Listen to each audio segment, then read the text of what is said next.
మనుగడ కోటి అలలుగా పొంగు వరదల వేగాన పడిలేచు అలలకు తీపి కలలకు లేని అలసట నీకేలా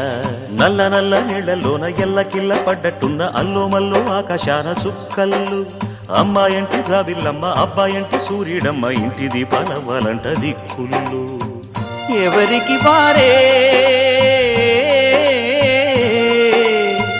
యమునకు నీరే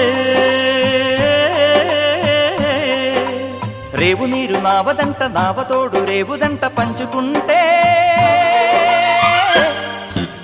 గోరువంక వాలగానే గోపురానికి స్వరాల గణగణ గంటలే మోగనేలా గోపబాలుడొచ్చినాక గోకులానికి పెదాల కిలకిల పువ్వులే